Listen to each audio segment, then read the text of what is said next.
7 लाख का सैलरी तो हाथ में कितना आएगा? यहाँ 7 लाख पूरा है। फॉर मूविंग टू दुबई तो आपके पास और कोई लोकेशन का ऑप्शंस था? डेफिनेटली था। तो दुबई ही क्यों चुना? पहले आप इंडिया में जॉब, जा रहे हैं लोग, बैग जा रहे हैं, ग्रोथ अपॉर्चुनिटीज इंडिया में ज़्यादा। Okay. एज अ डेवलपर आपको दुबई में जॉब मिलना बहुत मुश्किल। शॉर्टकट तो कुछ भी नहीं। नेट मेरा सजेशन ये है, फ्रेशर्स को सबसे पहले इंडिया में जॉब दो।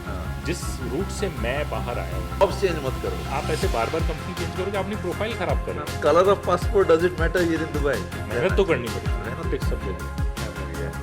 आईटी इंडस्ट्री में वॉक इन होने बंद हो गए। मैं तो वो शांति के चक्कर में ही आ गया। तो जहाँ ऑफिस होगा वहाँ ऑफिस खोलो, और वो दिन के 4 घंटे तो ट्रैफिक में होता है। ये आ रहा है। क्या ये आपको चलेगा? हाँ, जमेगा? तो यहाँ पे लाके कोई नहीं सीखा। चाहे अच्छे इंजीनियर बनो, चाहे खराब इंजीनियर बनो, पर बन के इंजीनियर ही निकलोगे।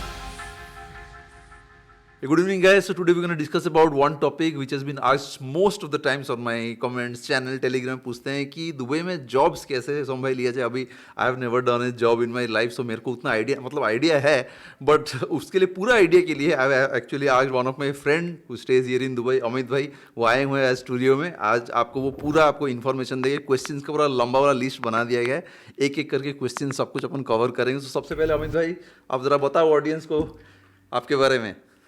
श्योर, थैंक यू सोम भाई, और thank you for having me on your podcast. बहुत अच्छा इनिशिएटिव है आपकी फर्स्ट तरफ वाला, से। मतलब दुबई वाला ऑफिस हाँ। में फर्स्ट वाला, आप पहले वाले गेस्ट हो, पूरा टेस्ट हो जाएगा एक बार। मेरे लिए प्रिविलेज है कि मैं आपके पॉडकास्ट चैनल पे सबसे पहला गेस्ट हूँ।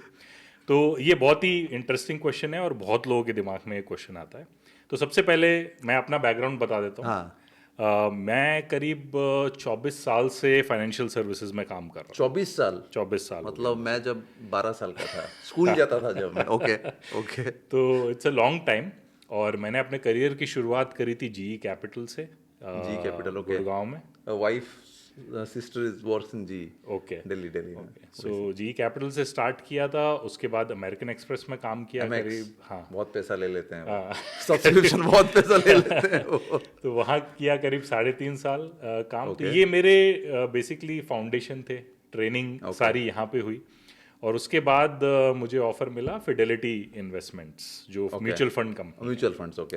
बट MX कहाँ पे था, ऑफिस कहाँ पे था? सब गुड़गांव में था ये। वो सारे, मतलब अब दिल्ली में ही जॉब? दिल्ली में ही जॉब करता था। ऑलमोस्ट 10 साल मैंने दिल्ली में काम किया, okay. Between G capital, American express और फिडेलिटी ये इन्वेस्टमेंट। कौन से साल का हम बात कर रहे हैं? ये हम बात कर रहे हैं 2001 से 2010। 2001, ओके। मैं क्लास 6-7 में था तब। और मतलब मैं जब क्लास 7 में था तब से आप काम कर रहे हो? तब से मैं काम तब से आप सैलरी कमा रहे हो, पैसा कमा रहे हो, ओके।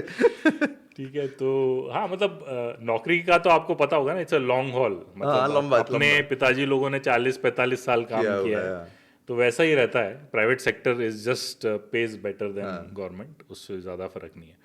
तो ये 10 साल मैंने वहाँ निकाले, और आप देखेंगे तीनों financial services, G capital, American express और फिडेलिटी, तो ये जो थे ये कैप्टिव यूनिट्स थे।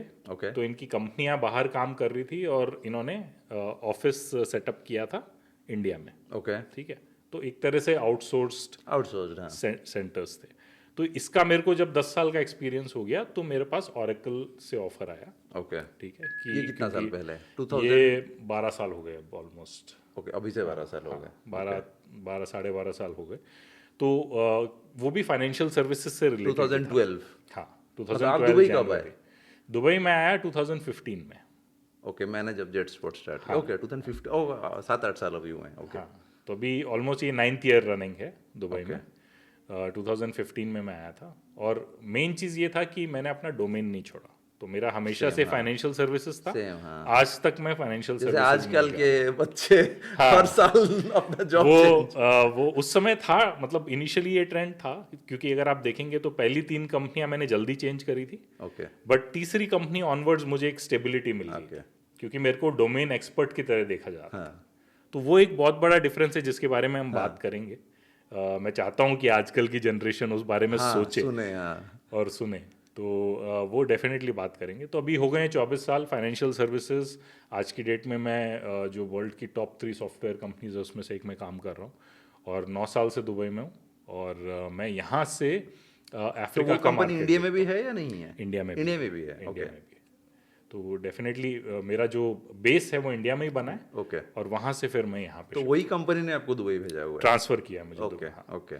मैं बैंगलोर में था 3.5 साल तक। बैंगलोर, हाँ। और बैंगलोर से मैं एक्चुअली ये वाला रीजन देख रहा था, तो ये बहुत इंपॉर्टेंट चीज़ है जो हम आगे बात करेंगे कि मैं बैंगलोर में रह के भी ये वाला ओ रीजन मिडिल ईस्ट देखते थे मिडिल ईस्ट देखता ओह, था ओके और मैं काफ़ी ट्रैवल करता था यहाँ पे। ओके तो फिर कंपनी ने ये डिसीजन लिया कि इतना ट्रैवल तो कब तक फिजिबल रुक ही जाओ, आप वहीं रुक जाओ। तो वहीं रुक जाओ।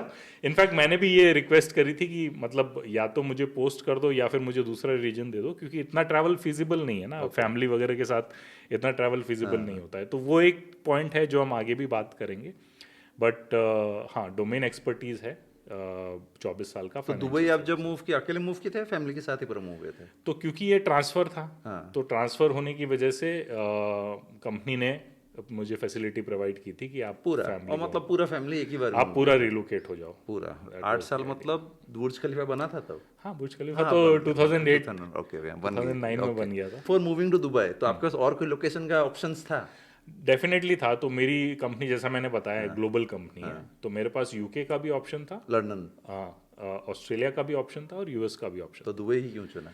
तो मेरे को उस समय माइंडसेट ऐसा था कि इंडिया से ज़्यादा दूर जाना नहीं है। और मेरा जो सिस्टम था कि मेरे को दूर नहीं जाने का है, इंडिया से ज़्यादा दूर नहीं जाना है, और at the same time parents are getting old, तो ऐसा कुछ होना चाहिए कि आप इमिडिएटली घर पहुंच 2 घंटे में 2-3 घंटे में पहुंच सकते हैं। पहला आइडिया ये था कि घर के पास होना चाहिए। ओके धीरे धीरे जैसे मैंने यहाँ काम किया, मुझे ये समझ में आया कि और भी दूसरे एडवांटेजेस हैं दुबई आने के, क्योंकि इंडिया से जो दुबई की इमेज है वो थोड़ी सी ये है कि मिडिल ईस्टर्न कंट्री है, कंजर्वेटिव है, बहुत सारे इश्यूज मतलब बेसिकली लोगों का व्यू सऊदी अरेबिया के टाइप है। हाँ। But Dubai is mostly like a New York type. जब तक यहाँ आते नहीं है लोग, तब तक उनको समझ नहीं आता कि दुबई कितना कॉस्मोपॉलिटन है और किस तरह इसका कंसेप्ट बिल्कुल यूनिक है पूरे गल्फ में।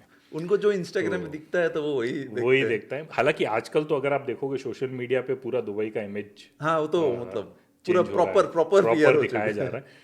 तो वो सारे मिसकंसेप्शन दिमाग से निकाल देने चाहिए। मिडिल ईस्ट में कंट्री है, उस वो तो आप चेंज नहीं कर सकते, बट स्टैटिस्टिक्स वाइज देखोगे तो 70% पॉपुलेशन दुबई की एक्सपर्ट्स है। हाँ तो उसमें से मे बी 50% इंडियंस होंगे। 50% से ज़्यादा इंडियंस है। 50 से ज़्यादा इंडियंस है। 50% पूरी एक्सपैट पॉपुलेशन के हम शायद 70% है, if I am not. Okay तो we are the dominant expat यहाँ पे कम्युनिटी, ठीक है। तो वो है, plus there is no interference. आप भी यहाँ रह रहे हो हाँ, इतने टाइम से, कोई टेंशन नहीं है, कोई इंटरफेरेंस नहीं है किसी भी तरह का। आपको एक लाइफस्टाइल दिया जाता है, ठीक है। यहाँ पे क्रिमिनल्स को प्रमोट नहीं करते, ठीक है ना। तो वो एक चीज़ है जो आपको दिमाग में हमेशा रखनी पड़ेगी कि भाई रूल्स बनाए गए हैं वो आपके भले के लिए बनाए गए हैं और वो फॉलो करो। उसके अलावा यहाँ पे आपने देखा होगा ना, पुलिस रोक के चेकिंग करती है, ना आपको ज़्यादा परेशानी देते हैं, एज लॉन्ग एज आप रूल्स के अंदर अपना रह रहे हैं। और जो भी पेनल्टीज आ रहा है पे कर रहे हो, तो वो तो ये आप जैसे रिन्यू करने जाओगे गाड़ी का रजिस्ट्रेशन, वो रिन्यू ही नहीं होगा जब तक आप पेनल्टीज पे नहीं करोगे। तो सब कुछ एक प्रॉपर सिस्टम पे सेट ही है। जब तक वो सिस्टम मतलब लोग फॉलो कर रहे हैं तब तक तो कोई टेंशन नहीं है। प्रोसेस ऐसा बना दिया है कि देयर इज नो एस्केप, करना ही पड़ेगा। चाहे प्रॉपर्टी से रिलेटेड है, चाहे गाड़ी से रिलेटेड है, चाहे जॉब से रिलेटेड, सारे सिस्टम। अभी जैसे जॉब में इन्होंने मैंडेटरी इंश्योरेंस इंट्रोड्यूस किया, ओके तो वो कंपनी के ऊपर इन्होंने फाइन लगाए हैं जिन्होंने वो इंश्योरेंस नहीं दिया जिन्होंने। तो वो एक अनएम्प्लॉयमेंट इंश्योरेंस है कि आप अगर अनएम्प्लॉयड हो जाते हैं तो 2 महीने तक आपको 50% सैलरी देगी कंपनी। ओके ठीक है। तो ये अभी रिसेंट इंट्रोड्यूस हुआ, कंपनी देगी या गवर्नमेंट? कंपनी देगी। ओके कंपनी क्या कर रही है, वो एक इंश्योरेंस स्कीम में रजिस्टर कर रही है, वो इंश्योरेंस कंपनी देगी कंपनी, बट वो एनुअल प्रीमियम कंपनी पे करेगी। ओके बट वो गवर्नमेंट ने एनफोर्स करा है, अभी मैंडेटरी कर दिया गया है। तो जिन कंपनियों ने उसको लागू नहीं किया था उस पर फाइन लगाया गवर्नमेंट। ओके तो अभी इंश्योरेंस मैंडेटरी कंपनी को करवाना ही पड़ेगा सारे एम्प्लॉइज, 100% करवाना। वीजा का सिस्टम भी तो वही वैसे ही है ना? वीज़ा का सिस्टम वैसे ही है, हालांकि अब गोल्डन वीज़ा आने से काफ़ी चेंजेस आए हैं। तो पहले आपका स्पॉन्सर आपका एम्प्लॉयर था, अब आप खुद अपने स्पॉन्सर। तो यहाँ लेट से किसका जॉब है, हाँ, तो अगर कोई कंपनी का मालिक के साथ झगड़ा हो गया, कुछ हो गया, वो बोला कि यू आर फायर्ड टुमारो, हाँ, तो कल ही उसको मतलब दुबई से निकाल देंगे या क्या सिस्टम है? नहीं, दुबई से निकलने वाला तो सिस्टम अब ऑलमोस्ट खत्म हो नहीं, गया। अगर if someone is not having golden visa, हाँ, तो अगर आप ऑल्टरनेट वीज़ा का अरेंजमेंट नहीं कर पाते हैं तो आपके पास एक ग्रेस पीरियड होता है, I think it is 45 days if I am not. उसके अंदर आपको लौटना पड़ेगा। उसके अंदर या तो आप वीज़ा रिन्यू कर लें, तो आप कोई कंपनी फाइंड आउट कर लें जो आपको स्पॉन्सर कर दे, नया जॉब या वीज़ा कंपनी। ओके और या फिर आपके पास गोल्डन वीज़ा हो या फिर आपको वापस जाना पड़ेगा। मतलब रहना है, जॉब रहना है। हाँ। अगर आप जॉब कर रहे हो आपके पास कोई जॉब रहना ही चाहिए। अगर गोल्डन वीजा नहीं है, अगर जॉब नहीं है और गोल्डन वीजा नहीं है, then you have to get back. Absolutely जाना ही पड़ेगा और कोई ऑप्शन नहीं, रहने का ऑप्शन नहीं है। तो परमानेंट रेजिडेंसी टाइप इन्होंने golden visa golden introduce visa कर टाइप दिया। का, हाँ। अगर आपको लगता है कि आपको जॉब नहीं करके भी यहाँ रहना है, जो कि मैं एडवाइस नहीं करूँगा लेकिन करना है, तो गोल्डन वीज़ा के थ्रू आप कर सकते हैं। गोल्डन वीज़ा का भी 10 साल का है। 10 साल के बाद आपको फिर से प्रूफ करना है कि या तो आप एम्प्लॉयड हैं या आपने इन्वेस्टमेंट कर रखा है। ओके। वो बिना उसके प्रूफ के रिन्यू नहीं होगा। वो भी रिन्यू नहीं होगा, मतलब वहाँ भी एक चेक पोस्ट है। बिल्कुल है बिल्कुल।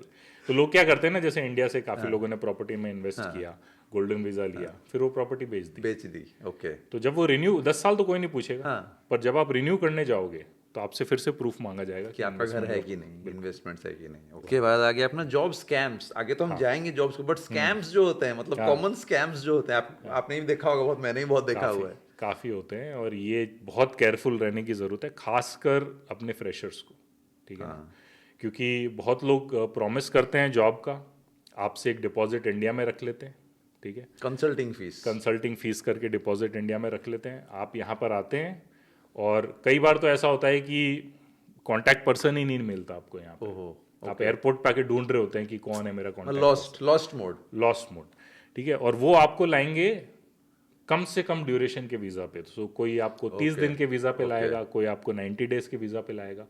तो आप जैसे ही लैंड करते हैं आपको शॉक मिलता है कि अब मेरे पास 30 दिन ही है, या तो मैं अपने आप जॉब ढूंढ लूँ या मुझे वापस जाना पड़ेगा। और वो जो डिपॉजिट जिसने रख लिया है वो गायब है। तो मैंने नोटिस किया है कई जगह, जैसे कहीं 1.5 लाख, कहीं 2 लाख, फ्रेशर्स के लिए बहुत बड़ा अमाउंट है।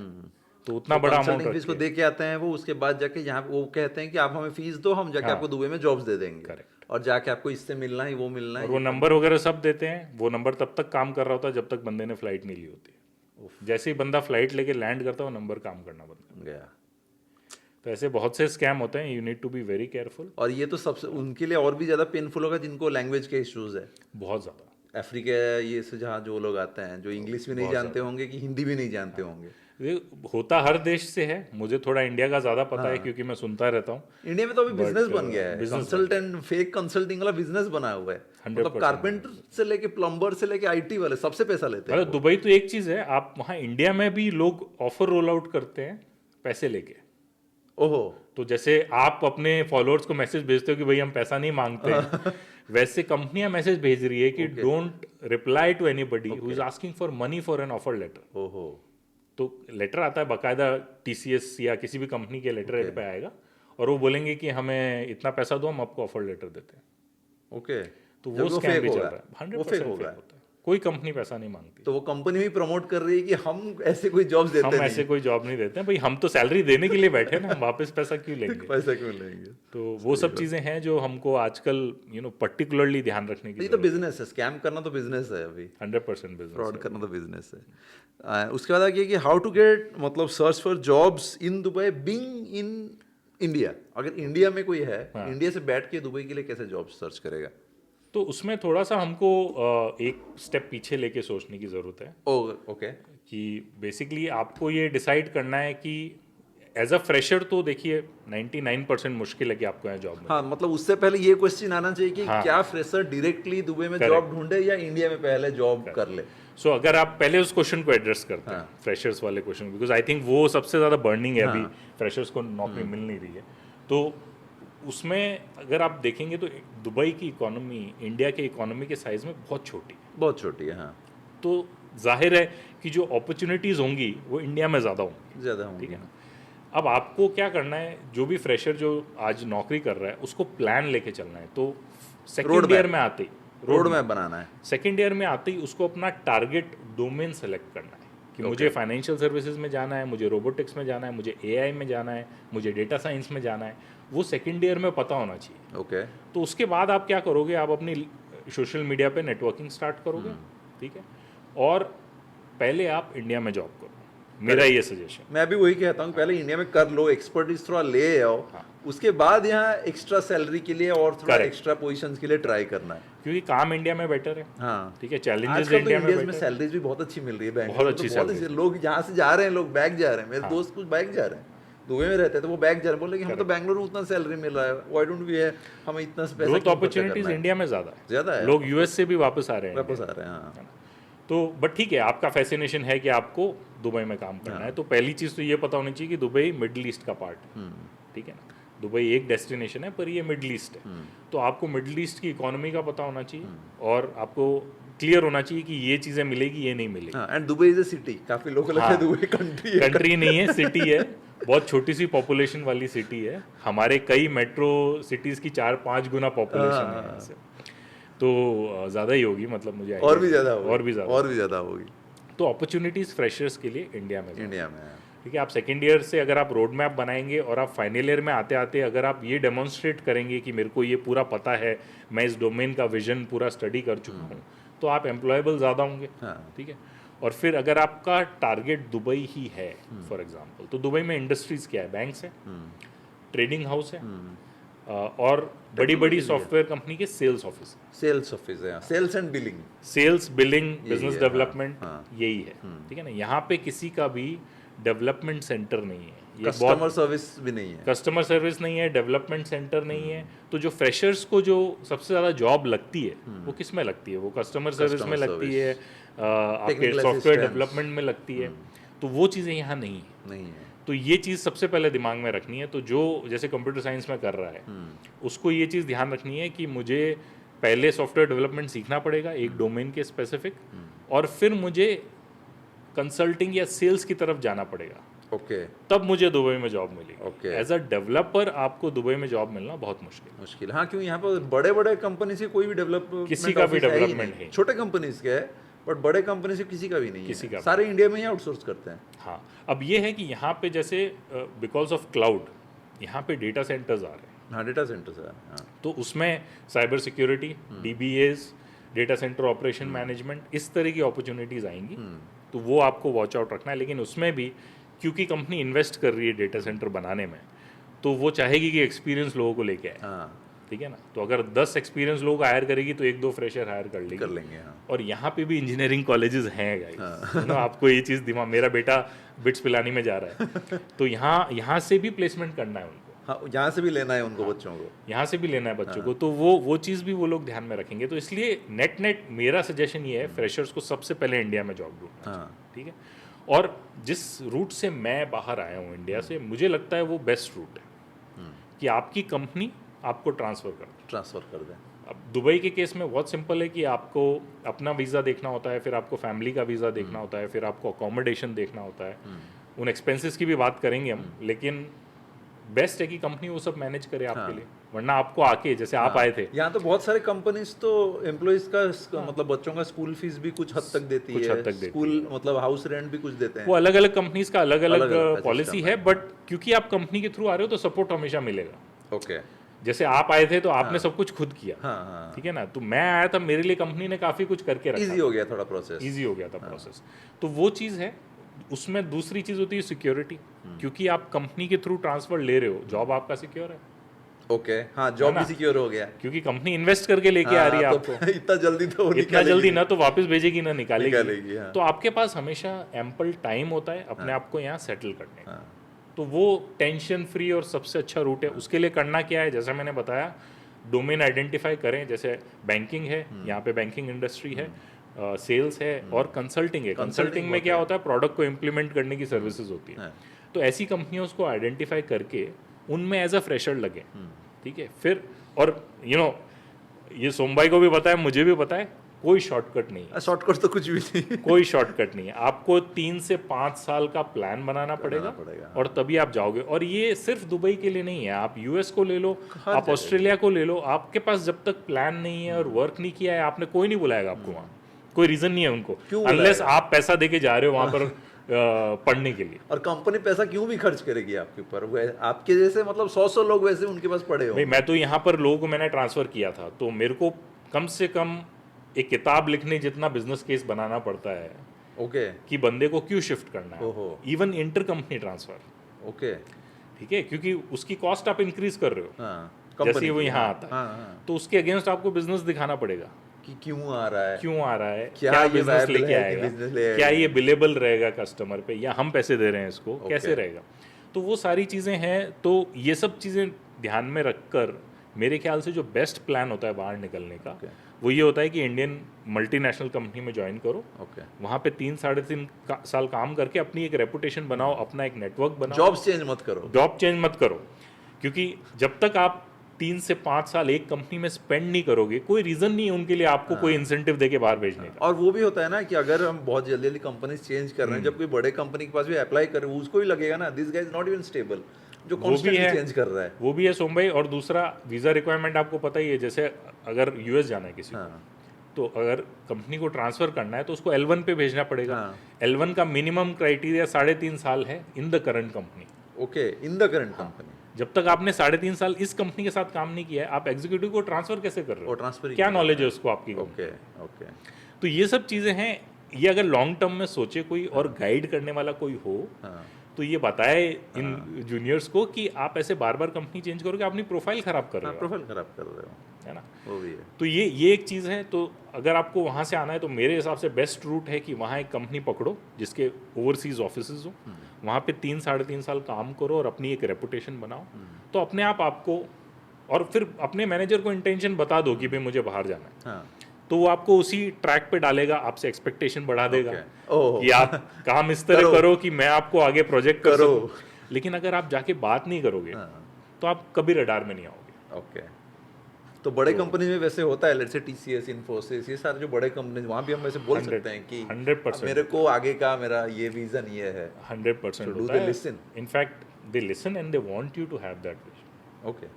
तो यस, पहले 3 साल कोई आपको एंटरटेन नहीं करेगा, लेकिन आपका मैनेजर ये ध्यान में रहेगा कि इतनी मेहनत इसलिए कर रहा है क्योंकि उसको बाहर जाना है। तो अगर आप मेहनत कर रहे हो और आप उस तरह के रिसोर्स हो जिसकी कम्युनिकेशन स्किल्स अच्छी है, कॉन्फिडेंस अच्छा है, तो मैनेजर हमेशा ध्यान रखेगा कि जैसी अपॉर्चुनिटी आती है।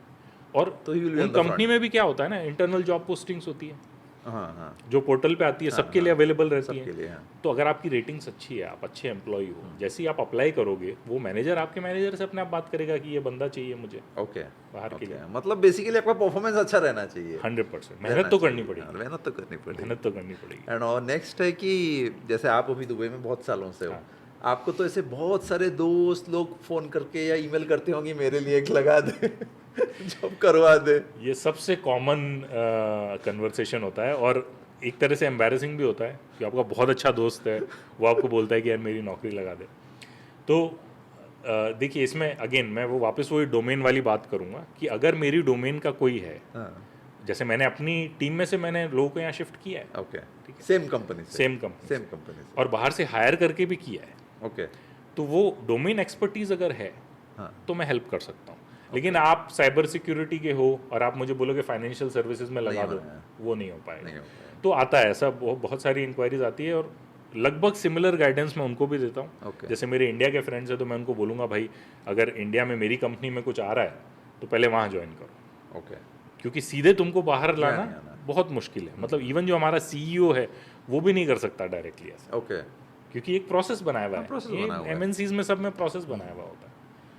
तो वो एक चीज़ है जो ध्यान में रखनी है। इसलिए मेरे हिसाब से जॉब में सबसे ज़्यादा फुल प्रूफ प्लान ये है कि आप वहाँ एक कंपनी ज्वाइन कर लो जो आपको शिफ्ट कर दे।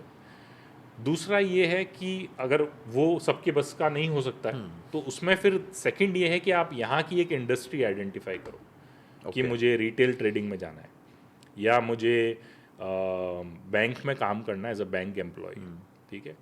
तो आपको फिर उसका एक्सपीरियंस गेन करना पड़ेगा। इंडिया में बैठ के और कोई भी कंपनी चलेगा, but has to be same niche. तो वो मतलब वो थोड़ा सा बड़ा डिस्कशन हो जाएगा, हम कभी और कर सकते हैं या मैं क्वेश्चंस के आंसर कर सकता हूँ। बट इंडस्ट्री स्पेसिफिक आपको आइडेंटिफाई करना पड़ेगा कि मैं किस में एक्सपर्टीज गेन करूँ। तो बैंकिंग है, बैंकिंग में बिजनेस डेवलपमेंट में अगर आप इंडिया में काम कर रहे हो आपको यहाँ नौकरी नहीं देगा कोई, क्योंकि आपको इस मार्केट की नॉलेज नहीं। लेकिन फॉर एग्जाम्पल आपको ट्रेजरी की नॉलेज है जो कि एक नीश एरिया है बैंकिंग में, तो वो लोग इनको चाहिए होते हैं। तो अगर आपको ट्रेजरी का एक्सपर्टीज आ जाता है तो जब यहाँ ओपन पोजीशन निकले तो आप अप्लाई कर सकते हैं। तो वो थोड़ा सा ब्रॉडर डिस्कशन है, बट वो और कभी डिस्कस करेंगे। बिल्कुल। तो ऐसे भी होता है क्या, जैसे इंडिया में क्या होता है कि like my sister keeps on getting a lot of emails, मेरे दोस्त भी बोलते हैं कि तेरे बहन को बोल रहा मेरे को रेफर कर देगी कंपनी के अंदर ही। तो यहाँ पे दुबई में वो रेफरेंस वाला सिस्टम चलता है? बिल्कुल चलता है, लेकिन प्रिंसिपल सेम रहता है। अगर आप इंडिया से किसी को रेफर कर रहे हैं तो उसके चांसेस कम हो जाते हैं। और इंडिया से डायरेक्टली रेफर नहीं कर सकते। मतलब कंपनी के बाहर से तो बिल्कुल फ़ायदा नहीं है करके, ओके कंपनी के अंदर से भी करते हैं तो वो एक अलग प्रोसेस है, उसमें नेटवर्क होना चाहिए बंदे का। कंपनी के अंदर। हाँ। नहीं, अगर लेट से मैं दुबई में ही हूँ और दुबई में आप हो, आप दुबई में एबीसी कंपनी में हूँ, मैं XYZ कंपनी में हूँ, मैं बोल रहा हूँ कि मेरा नाम आप रेफर कर दो, रेफर करने में प्रॉब्लम तो नहीं है, लोकेशन के बेस में वो लेते हैं। वो बट लेते अगर इंडिया की डिफरेंट कंट्री होगा तो वो मतलब चांसेस कम है। चांसेस कम हो जाएंगे। वो अगर ऐसी स्किल है जो मिल ही नहीं रही है यहाँ पे, तो डिमांड में डेफिनेटली रहना चाहिए। डिमांड में रहना चाहिए, तो आपके चांसेस हैं। ओके, बट प्रेफर वो यही करेंगे कि यहीं से किसी को लोकल वाला हो। लोकल वाला हो, लोकल इंडस्ट्री का एक्सपीरियंस हो, ओके, वो सब है। बट हाँ, वो पॉसिबल है, कर सकते हैं, दैट वो इज भी क्वाइट चलता है, वो चलता है। ओके। डेफिनेटली चलता तो अगर कोई इंडिया में है, है। हाँ, इंडिया से बैठ के दुबई में जॉब सर्च करना है तो क्या करेगा वो, क्या क्या तो ऑप्शंस है? आजकल तो देखिए सोशल मीडिया काफ़ी बट कंपनी से सोशल मीडिया में रिस्पॉन्ड भी नहीं करती होंगी। करती हैं। उसका एक तरीका होता है, जैसे लिंक्डइन है फॉर एग्जांपल, अगर आप सिर्फ इंटरेस्टेड डाल के छोड़ दोगे तो कोई देखेगा भी नहीं ओके किसने वो जॉब पोस्ट करी है। आप उस बंदे को डायरेक्ट मैसेज करो, ठीक है, ओके, उसको देखो कि वहां से इंटरेस्ट मिल रहा है कि नहीं मिल रहा है, क्योंकि उसका प्रोफाइल में जाके स्टॉक करो। हाँ, उसके प्रोफाइल में जाके मैसेज कर दो सिंपल कि मैं इस पोजीशन में इंटरेस्टेड हूँ।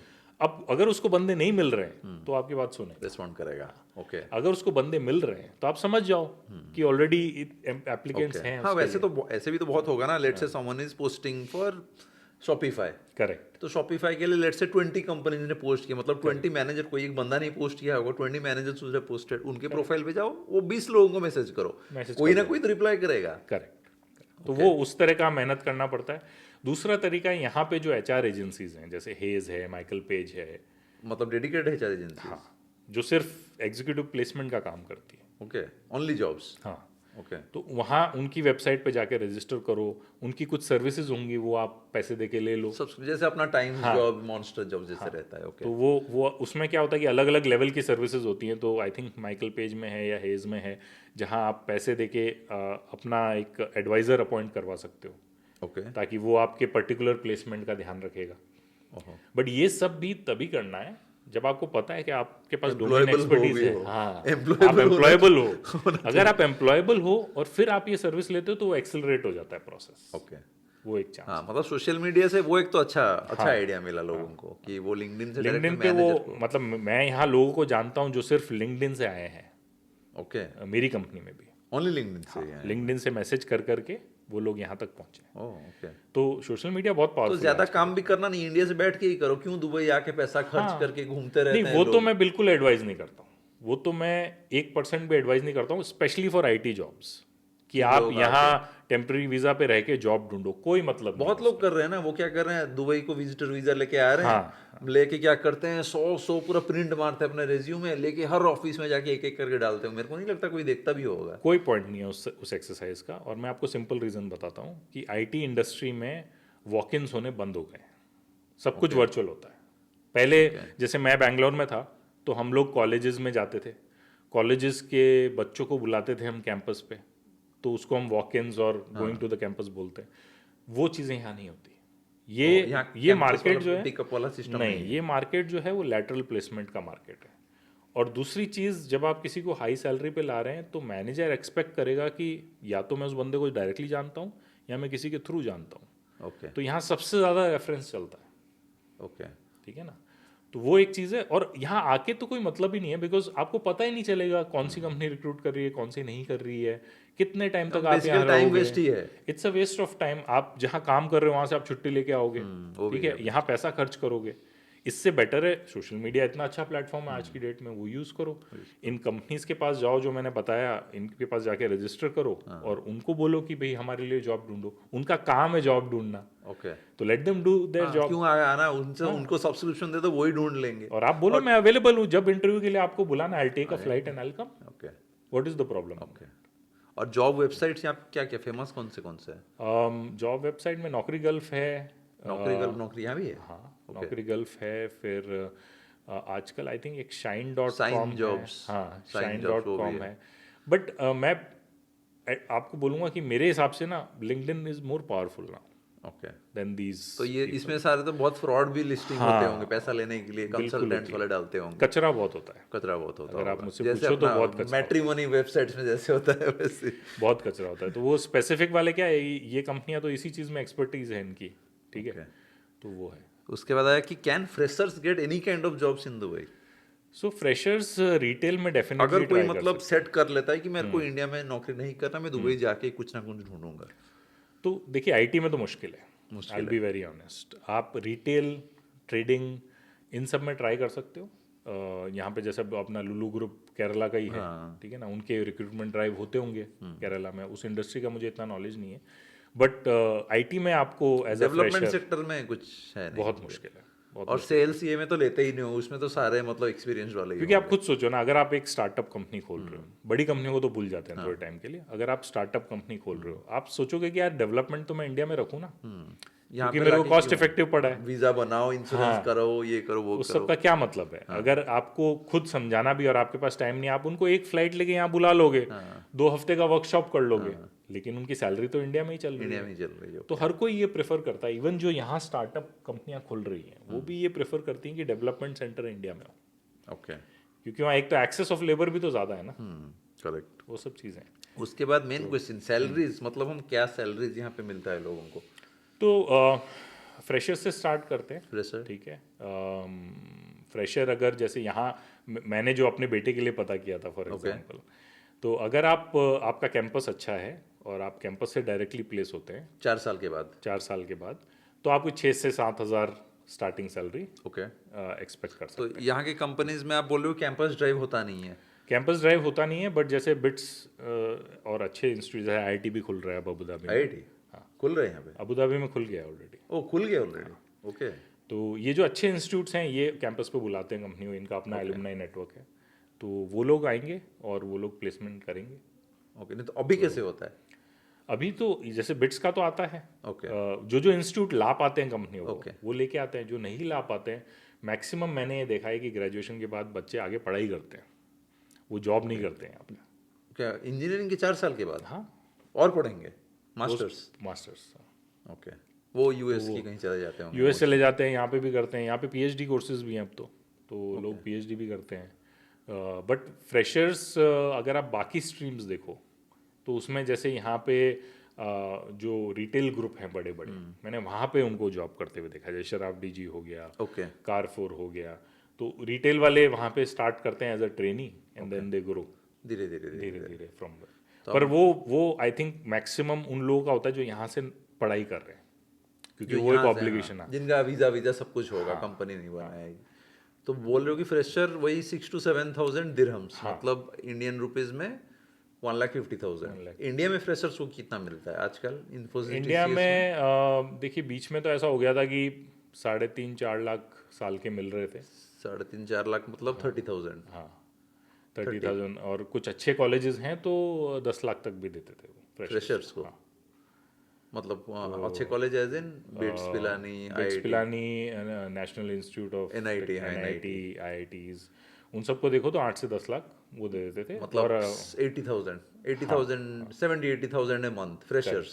करेक्ट, वही same at the same time हमें यहाँ हमें क्लोज टू 1,50,000, डबल हुआ, डबल। ऑलमोस्ट द डबल हुआ।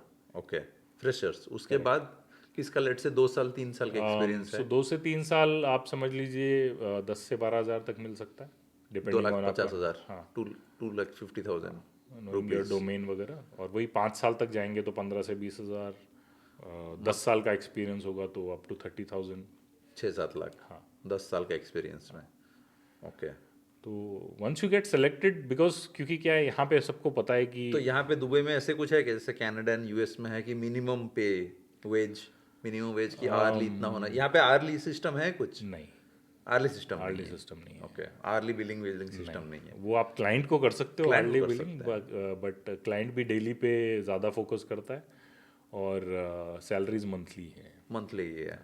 Okay, salaries monthly. तो सैलरीज यहाँ पे मतलब कौन से निश में सबसे ज़्यादा है? लाइक डॉक्टर्स को ज़्यादा मिलती होंगी मेरे को लगता है। डेफिनेटली डॉक्टर्स को ज़्यादा है, फिर ये इन्वेस्टमेंट वाली जगह है तो इन्वेस्टमेंट बैंकिंग, ये वो तो वो तो इन्वेस्टमेंट एज यूजुअल, वो बैंकिंग तो सारे में ज़्यादा पैसा लेते हैं। सैलरी ज़्यादा है, मैनेजमेंट की सैलरी ज़्यादा है, मैनेजमेंट, ओके। मैनेजमेंट लेयर अगर आप डिपार्टमेंट हेड कर रहे हैं या आप वो तो senior बहुत manager भी हैं। Experience, 20 years 25 years experience. अगर आप लोअर कैडर में देखेंगे, लोअर एक्सपीरियंस कैडर में देखेंगे तो cyber security is a paying domain, network management that is a paying domain, and data science data science in IT particularly, data science, machine learning, वो तो सब वो सब में क्या सैलरीज है, वही वैसा? उस सब में डिपेंड करता है आप किस तरह की इंस्टीट्यूशन में जा रहे हैं। अगर आप टीयर 1 कंपनीज में जा रहे हैं जो मतलब काफ़ी बड़ी कंपनीज हैं, तो उनमें तो डिमांड है डेटा साइंस की आज की डेट में, तो even for a 5 year experience you can get 30,000 for example. Oh okay, आपका कोई दोस्त कर रहा है हाँ है, डेटा साइंस में? हाँ। कितने साल का एक्सपीरियंस? 6 साल का एक्सपीरियंस। ओके, यही वही दुबई में? कितना आता होगा सैलरी? 30+ मिनिमम आता होगा उसको। 6-7 लाख? हाँ। Not bad. इंडिया में रहता तो कितना मिलता है? इंडिया में भी मिलता है एक्चुअली उतना। इंडिया में तो मिलता है आजकल, इतना मिलता है? आजकल बीच में एक फेज आया था जब एकदम इनकी डिमांड बढ़ गई थी और काफ़ी गैप हो गया था स्किल में, ओके। तो उस समय तो जो आप बोलो वो दे रहे थे और salary। जो बोलो मिल रहा था। बट अगर आप देखें 30,000 6 लाख, हाँ तो 3.5-4 लाख तो इंडिया में भी मिल रहा है। तो ऑलमोस्ट सेम ही हुआ। तो वहाँ अगर 3-4 लाख मिल रहा है तो यहाँ भी 7-8 लाख के मतलब आसपास ये एक हुआ। आईटी का फिनोमिनन है कि अगर आप नीश डोमेन में हो तो आपकी लोकेशन मैटर नहीं करती, मिला ही मिला, पैसा मिलना ही पैसा है। मिलेगा ही मिलेगा। तो यहाँ पे ऐसा कोई सिस्टम है कि आज कंपनी चल नहीं रही तो your salaries will get down, या फिर हम आपका सैलरी चेंज नहीं होती, सैलरी चेंज नहीं? सैलरी चेंज नहीं होती, बट हाँ अगर आप स्टार्टअप ज्वाइन कर रहे हैं तो आपको ये माइंड में रखना है कि स्टार्टअप में चाहे इंडिया हो, चाहे दुबई हो, चाहे यूएस हो, उनका क्लियर हायर और फायर का सिस्टम रहता है। ओके। तो वो आप बहुत अच्छी सैलरी पे आपको हायर करेंगे, लेकिन आप जैसे ही परफॉर्म करना बंद करोगे आपको इमीडिएटली निकाल दिया जाएगा। या तो परफॉर्म करना गायब हो गया, या तो कंपनी का सर्विसेज में सेल्स में गायब हो हाँ, गया। और आप देखोगे जैसे स्टार्टअप में क्या होता है, जब फंडिंग का पैसा आता है तो दे एक्सपैंड, हाँ हाँ हाँ, बट विद इन 2 years वो पैसा खत्म हो जाता है। खत्म हो जाता है। दे हैव टू शो तो उसके बाद फिर you have to show results, you have to show return, पैसा आना चाहिए, पैसा पैसा आना चाहिए। लेट्स से इंडिया में किसको मिलता है वही सेम डेटा साइंस में कोई है निश में, and he is getting 3 to 4 lakh salary. Same time हम इंडिया दुबई में कह रहे हैं close to 6 to 7 lakh salary. तो इंडिया में अगर 3-4 लाख का सैलरी है मंथली, सो इट्स लाइक कितना एक साल में 40 लाख। हाँ। टैक्स कितना जाएगा? टैक्स आपका समझ लो 40% के करीब चला जाएगा अगर आप सब मिलाओ तो।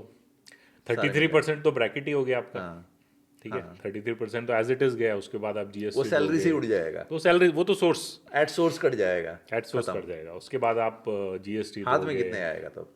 3 लाख का सैलरी है तो 3 लाख का सैलरी है तो 2 लाख के करीब हाथ में आएगा। और यहाँ पे अगर 7 लाख का सैलरी है तो हाथ में कितना आएगा? यहाँ 7 लाख पूरा आएगा। यही वीडियो एंड 7 लाख पूरा आएगा, एक पैसा नहीं कटेगा उसमें से। बट हाँ, इसके बारे में बात करते हैं कि वहाँ आप 33% टैक्स देते हो, हाँ, ठीक है। यहाँ आप आओगे आज की डेट में, आप जितना भी कमा रहे हो, अगर आप ये अज्यूम करते हैं कि आपको सेम स्टैंडर्ड रखना है लिविंग का, हाँ, कोई पैसा बिल्कुल बचाने की मेंटेलिटी से आ रहा है तो बहुत पैसा बचा सकते बहुत पता है। हैं। लेकिन अगर आपको लाइफस्टाइल सेम मेंटेन करनी है तो आप 30 से 35% रेंटल में जाएगा आपका, 30% रेंटल पे, हाँ। ठीक है। उसके बाद यहाँ टेलीकॉम इंडिया में तो इतना खर्चा नहीं होना इंडिया में रेंटल नहीं पे, इंडिया का इतना खर्चा इंडिया में नहीं इतना होगा। खर्चा नहीं बैंगलोर में 2 बेडरूम एक अपार्टमेंट कितने की आती है रेंट? 30,000 मैक्सिमम। 2 बेडरूम यहाँ पे तो 1,50,000 से 2 लाख हो जाएगा, हाँ एक मंथ का ही। हाँ, ज़्यादा 2 लाख 2 लाख समझ के 2 लाख समझ के चलो, 2 बेडरूम 24 लाख रेंट दोगे आप साल में। 24 लाख रेंट ही दोगे खाली? हाँ। ओके। तो तो जहाँ जबकि हम वहाँ पे 35,000 दे रहे हैं। तो हम बिल्कुल वहाँ टैक्स पे करते हैं, आई एग्री, लेकिन यहाँ हम एक्सपेंस पे करते हैं, एक्सपेंस पे करते हैं, है ना। तो आप टेलीकॉम की फीस हाँ, देख of लो, course। ठीक है। बाकी स्कूलिंग जबरदस्त, एक्सपेंसिव लाइक हेल। बैंगलोर में नॉर्मली स्कूलिंग का क्या आता होगा monthly? Let's say someone is अगर आप एवरेज स्कूल समझो तो 3 से 4 लाख साल का। साल का मतलब एक मंथ का कितना हुआ? 25,000। यहाँ पे 60-70,000, मतलब डबल से ज़्यादा है, डबल से ज़्यादा है। तो कोई भी एक्सपेंस आप भी निकाल लो, कर लो, हाँ। डबल से ज़्यादा। सिर्फ गाड़ियाँ सस्ती हैं और आईफोन और आईफोन सस्ता है। उसके अलावा आप कोई भी चीज ले लो तो 2 से 3 गुना प्राइस होगा पे उसका। कर रहे हैं, हाँ। ठीक है ना, तो आप ये मान के चलो कि आपका 50 से 60% फिक्स्ड खर्चा होगा, आप कितना भी कमा रहे कितना भी कमा रहे हो, हाँ। हो। उसके बाद आपके ऊपर है कि आप कितना Save बचाना कर चाहते सकते हो, चाहते कितना हो बचाना, क्योंकि दुबई एक ऐसी जगह है जहां आप जितना खर्चा करो उतना कम है। हाँ, कोई भी पैसा लिमिटेड, तो अनलिमिटेड पैसा भी कम है। हाँ, तो डेफिनेटली वो आपको पहले से प्लानिंग करनी है, पहले से ये चीज़ ध्यान में रखनी है कि 50% तो जाएगा। जाएगा। हाँ, आप वो एक्सपेंसेस में निकाल रहे हो वर्सेस इंडिया में आप 33% टैक्स दे रहे हो। ठीक है, ऑलमोस्ट सेम, घुमा फिरा कोई सेम ही हाँ, हुआ। मतलब मेरी कैलकुलेशन के हिसाब से आप ऑलमोस्ट 25 से 30% ज़्यादा सेव करते हो। इंडिया में जितना सेव करोगे ओके उससे 25 से 30% ज़्यादा सेव करोगे, प्लस आप दुबई की लाइफस्टाइल एंजॉय कर रहे हो। ओके, हाँ। तो वो चीज़ आप बैलेंस करके life standards of living plus 25% का Plus पैसा सेविंग्स हो रहा है। 25%, not bad. Which is not bad at all. तो वो पैसा को अगर हमें, लेट से हम यहाँ पे सैलरी कमा रहे हैं एंड वो पैसा को हम सेव करें, यहाँ से हम इंडिया भेज सकते हैं, बिल्कुल, तो उसमें कुछ टैक्स लगती है। वो आपके एनआरई अकाउंट में जाएगा, ओके। तो उसमें कोई टैक्स नहीं। तो वो अगर लेट से किसी ने ऐसे बचा बचा के and he save close to लेट से 2 crores, तो वही सेम पैसा को यूज करके वो इंडिया में घर वर कुछ खरीद सकता है। घर खरीद सकता है इंडिया में, पर जब इंडिया में घर खरीद लेगा तो उसके बाद अगर उसको बेचता है तो कैपिटल गेन टैक्स वगैरह वो सब देना पड़ेगा, बट वो कुछ नहीं है, वो दे सकता है। मतलब यहाँ का सेविंग सब डायरेक्टली एनआरई में डिपॉजिट करके, यहाँ से आपने जो भी कमाया है वो पैसा टैक्स फ्री रहेगा। अगर आप इंडिया वापस चले जाते हो और आप वापस नहीं आते हो, मतलब आपका एनआरआई स्टेटस डाइल्यूट हो जाता है, ओके तो भी आपको 2 साल का टाइम मिलता है ओके, उस पैसे को इन्वेस्ट करने का। 2 साल तक वो पैसा टैक्स फ्री रहता है। 2 साल तक टैक्स फ्री।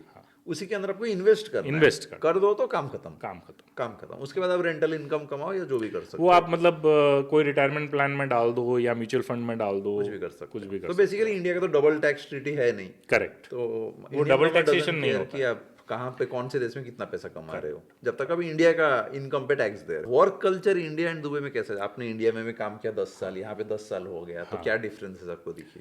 तो देखिए, 2 तरह के मेन डिफरेंस है। एक तो आप हाई कॉस्ट रिसोर्स बन के यहाँ आते हो, ठीक है, तो काम का प्रेशर हमेशा यहाँ ज़्यादा रहेगा, यहाँ पे ज़्यादा रहता है। बिल्कुल ज़्यादा रहेगा, क्योंकि जो कंपनी आपको यहाँ लेके आई है उसको आपसे कम से कम 2 या 3 गुना रिटर्न निकालना पड़ेगा, ओके, तब आपका कॉस्ट सस्टेन होगा। हैविंग सेड दैट, सारे प्रोफेशनल्स हैं और जो भी यहाँ आते हैं वो मतलब आप समझो कि थोड़ा क्रीम लेवल के ही आते हैं, तो प्रोफेशनल एनवायरनमेंट है, वो सब चीज़ें हैं, बट काम मेहनत करनी पड़ेगी यहाँ। मतलब यहाँ ज़्यादा प्रेशर है? यहाँ ज़्यादा प्रेशर, ज़्यादा प्रेशर है, 100% ज़्यादा प्रेशर है यहाँ पे। दूसरा ये कि यहाँ पे क्या है कि आपको डाइवर्सिटी कम मिलेगी काम में।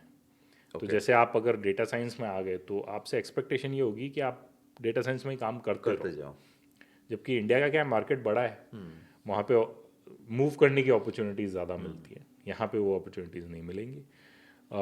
फिर यहाँ से ट्रैवल रह सकता है इंडिया से ज़्यादा, हाँ, क्योंकि most of the companies will expect you to service GCC and to some extend Africa also from here, Africa, हाँ, क्योंकि अफ्रीका जाके रहना थोड़ा हार्डशिप है, तो वो दुबई शिफ्ट कर देते हैं और यहाँ से फिर आप अफ्रीका देखो, जैसे मैं कर रहा हूँ, मैं अफ्रीका मैनेज करता हूँ दुबई में रह के। कितना बार हो चुका है अफ्रीका ट्रिप? मेरा तो महीने में 2 से 3 ट्रिप तो मिनिमम है। कितना पासपोर्ट हो गए? मेरे पास आई थिंक अभी 4 या 5 बुकलेट है, पूरा जंबो वाली। जंबो वाली मारो मारो मारो, स्टैम्प मारते मारते मारते मारते। जब मैं इनिशियली आया था तो मैं सऊदी ट्रैवल करता था, और सऊदी अरेबिया, तो वो यहाँ से आपको जीसीसी सर्विस करना पड़ेगा, और मैं तो बोलता हूँ कि प्रेफर करो कि उस तरह का प्रोफाइल मिले, क्योंकि उसकी लॉन्गेटिविटी ज़्यादा होती है। ओके, क्योंकि आपके पास ज्योग्राफी बढ़ गई ना।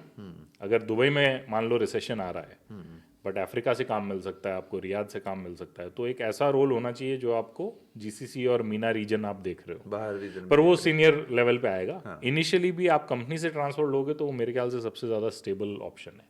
तो वहाँ जॉब ढूंढो, उस कंपनी में अपनी रेपुटेशन बनाओ और उस कंपनी से ट्रांसफर लेके आओ। ओके, एंड यहाँ पे मतलब कल्चर का कैसा सिस्टम है? जैसे इंडिया में थोड़ा कल्चर ही उल्टा सीधा है। नहीं, वो रहता है, ऑफिस पॉलिटिक्स सब जगह है, यहाँ पे भी है। वो जहाँ ऑफिस होगा वहाँ ऑफिस पॉलिटिक्स, और हमारे लोग जहाँ होंगे, हमारे लोग होंगे, दूसरी नेशनलिटीज होंगी, दूसरी नेशनलिटीज भी पॉलिटिक्स करते हैं। बिल्कुल करते हैं। अपने तो मतलब हम अपने नेबर्स हैं, अकेले हम बदनाम नहीं है तब। अपने नेबर्स हैं, वो भी हमारे जैसे ही हैं। तो वो भी पॉलिटिक्स करते हैं। तो ऑफिस पॉलिटिक्स सब जगह रहता है। यहाँ पे क्योंकि काम में लोग ज़्यादा बिजी होते हैं तो थोड़ा कम होता है।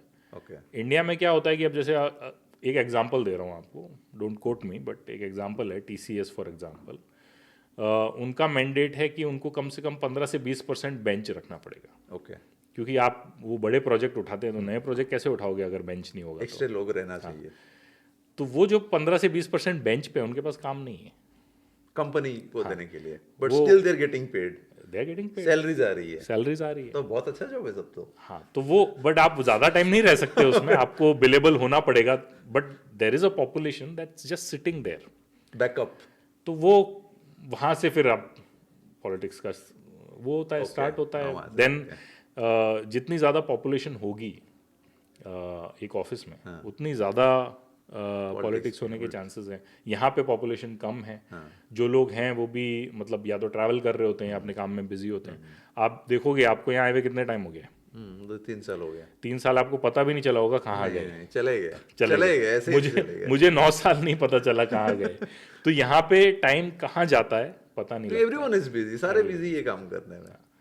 तो वो एक एडवांटेज है, जिसको काम करना अच्छा लगता है उसके लिए बहुत अच्छा है। हाँ, मेरे लिए तो मतलब इट्स टोटली मतलब बहुत बड़ा डिफरेंस। मैं इंडिया में बैठ के काम ही नहीं कर पाता, यहाँ पे सुबह से रात हो जाता है, मालूम ही नहीं लगता है, पूरा रात हो जाता आप बेंगलोर ही ले लो, जो लोग शहर के दूसरी साइड रहते हैं वो दिन के 4 घंटे तो ट्रैफिक में होते हैं। मैं अभी दिल्ली गया था ना, मेरा दिमाग खराब हो गया, लोग यहाँ पे काम कैसे करते हैं। 2-3 घंटा तो टैक्सी में ही चले गया बस। तो जब इतना टाइम आप ट्रैफिक में बिता रहे हो तो उसके बाद आप ऑफिस में आके आपका दिमाग ऑलमोस्ट गर्म ही रहेगा ना पूरे टाइम। स्ट्रेस रहेगा। यहाँ आप देखो कितना भी ट्रैफिक हो, स्ट्रेस नहीं होता है। लोग अगर सारे आराम से चल रहे हैं तो यहाँ सब आराम मैं तो से कल 200 किलोमीटर जाके आया, हार्डली 2 घंटे में ही खत्म हो गया। और एक है कि लेट्स से जैसे इंडिया में होता है ना कि हम जैसे ऑफिस के बाद ऑफिस के बॉस या मैनेजर्स फोन करते हैं और आपको उठाना ही पड़ता है, हाँ क्या हुआ, सुनना ही पड़ता है। यहाँ सिस्टम यहाँ इतना ज़्यादा नहीं है, बट जब आप क्रिटिकल रोल में होंगे तो होगा, तब होगा। हाँ, मतलब आप सीनियर होंगे, अब जैसे मेरे लेवल पे है तो मेरा बॉस मुझे कभी भी फ़ोन कर सकता है। You know it is good and bad. Good in the sense कि आप जब क्रिटिकल रोल पे हो तो आपको इशू पहले पता होना चाहिए। ओके, इससे पहले बहुत बड़ा इशू बन जाए आपको पहले पता होना चाहिए, तो इसलिए फ़ोन आता है। ओके, बट इसलिए नहीं आता कि ये काम कर दो। ओके, उसलिए यहाँ पे थोड़ा अच्छा कल्चर है, 9 to 5 ही है। कई 9 to 5 यहाँ पे। हाँ, 9 to 5 ही है। ओके, और सैटरडे संडे छुट्टी, सैटरडे संडे छुट्टी, फ्राइडे हाफ डे ऐसा कुछ है ना? फ्राइडे अभी हाफ डे है। तो फ्राइडे हाफ डे सबके लिए है या ओनली गवर्नमेंट एजेंसीज के लिए? मोस्टली गवर्नमेंट के लिए है, पर by rule if you have to pray for example you are free to go. Free to go, हाँ, if you तो have to Monday to pray, Friday ही पकड़ो। हाँ। मंडे टू फ्राइडे वो भी आधा। आधा। तो सैटरडे संडे तो डेफिनेटली छुट्टी है। पहले वीकेंड अलग था, हाँ, पहले फ्राइडे सैटरडे वीकेंड था, अब सैटरडे संडे हो गया है। सेम हो गया, इंडिया की तरह नॉर्मल हो गया, इंडिया की तरह हो गया है। Pros and cons of working in the Middle East. हाँ, तो ये अगेन ध्यान में रखने वाली बात है उन लोगों के लिए जो पढ़ने में होशियार हैं, अच्छे कॉलेज से पास आउट हो रहे हैं और जिनके पास चॉइसेस हैं। है या नहीं है? जिनके पास चॉइसेस हैं, है, ओके, ठीक है। तो उनको ऐसा सोचना है कि जैसे मिडल ईस्ट है वो एक पर्टिकुलर टाइप की इकोनॉमी है, ठीक है ना। बैंक्स को लेते हैं फॉर एग्जांपल, बैंकिंग बहुत सिंपल है यहाँ पे। तो अगर किसी को बैंकिंग में करियर बनाना है तो मैं उसको यहाँ आना सजेस्ट नहीं करूँगा अर्ली स्टेज में अपने करियर के, ओके, क्योंकि जितना उसको इंडिया में सीखने को मिलेगा उतना यहाँ नहीं मिलेगा, ठीक है। तो ये एक डिसएडवांटेज भी है। अगर आप अच्छे कॉलेज से पास आउट हो तो आपको इंडिया में सैलरी अच्छी मिलेगी, हाँ, और सैलरी के साथ साथ आपको काम करने को बहुत अच्छा मिलेगा। तो आपकी प्रोफाइल रिच होगी over a period of years. So जैसे मेरे फ्रेंड्स हैं जिन्होंने IIT से पास आउट किया है या FMS से पास आउट किया है, they prefer working in India okay, because the quality of work that they get is better in India. Okay. यहाँ पे क्या और होगा, इंडिया भी ग्रोइंग इकोनॉमी है ना, तो सब कुछ हो रहा है अभी, सब कुछ होने ग्रोइंग भी है प्लस बड़ी है, बड़ी है। So we are the most populous country in the world. तो हमारी प्रॉब्लम्स जो सॉल्व वहाँ पे होती हैं वो इनको तो पता भी नहीं होगा, पता भी नहीं होगा। जैसे आपको सिंपल एग्जांपल देता हूँ, IPL का मैच हुआ था, ठीक है, इंडिया पाकिस्तान का मैच था। I think they would have never seen such crowd. हाँ, हम लोग तो गए थे ना। हाँ, तो मैं नहीं गया था। आप नहीं गए थे, बट मैं गया था और इनके लिए एकदम से शॉक हो गया था कि इतने लोग आए कहाँ से, लोग आए कहाँ से और कैसे आएंगे, मैनेज कैसे करेंगे। जो तो हमारे लिए वेरी कॉमन है, हमारे लिए बहुत common दुर्गा पूजा और ये गणेश पूजा में वैसे हमारे लोग स्टेडियम निकलते की कैपेसिटी 1.5 लाख 1 लाख ऐसे होती है। यहाँ पे जो सबसे ज़्यादा कैपेसिटी वाला स्टेडियम है वो 30,000 है। होंगे। और यही वाला अपने घर के पीछे हाँ, जो है DIP वो जो बस है 30,000 ही है, ये तो इतने बड़े हैं। 30,000। ओके सो वो आप कंपैरिजन में देखोगे तो इंडिया की इकोनॉमी बहुत बड़ी है और वहाँ पे जितना सीखने को मिलेगा उसके कंपैरिजन में यहाँ इतना सीखने नहीं को मिलेगा। मिलेगा। सो जो ब्राइट है, जो अच्छे कॉलेज में है, उसके लिए मैं सजेस्ट करूँगा पहले इंडिया में काम करो 8-10 साल। Okay so your profile will be very rich. पैसा कमाने के लिए बिकॉज आपके पास अच्छा कॉलेज है, आप कभी भी कहीं भी बाहर निकल सकते हो। कर सकते हो। तो वो है। प्रोज में देखेंगे तो अगर आपको एक स्टेबल जॉब करना है और आपका ज़्यादा ग्रोथ माइंडसेट नहीं है कि भाई मैं 10 साल काम कर चुका हूँ इंडिया में, अब मुझे एक स्टेबल प्रोफाइल चाहिए और अच्छा जॉब चाहिए और शांति का लाइफ चाहिए, चाहिए हाँ। वो यहाँ पे बेस्ट है, आपको पता ही है वो तो। हाँ, मैं तो वो शांति के चक्कर में ही आ गया। तो जो पीस लविंग है, जिनको ट्रैफिक में नहीं फंसना है, जिनको लाइफ सिंपल चाहिए और एक पर्टिकुलर उनका टारगेट है कि ये इनकम अचीव करनी है और ज़्यादा clarity, basically clarity Clarity। Life में कि मेरे को क्या करना है। तो वो लोगों के लिए तो बेस्ट जगह है हाँ। क्योंकि और घर के पास है, 2-3 है। घंटा 2-3 घंटा का फ्लाइट है, कहीं भी जाओ कहीं इंडिया भी में, जाओ।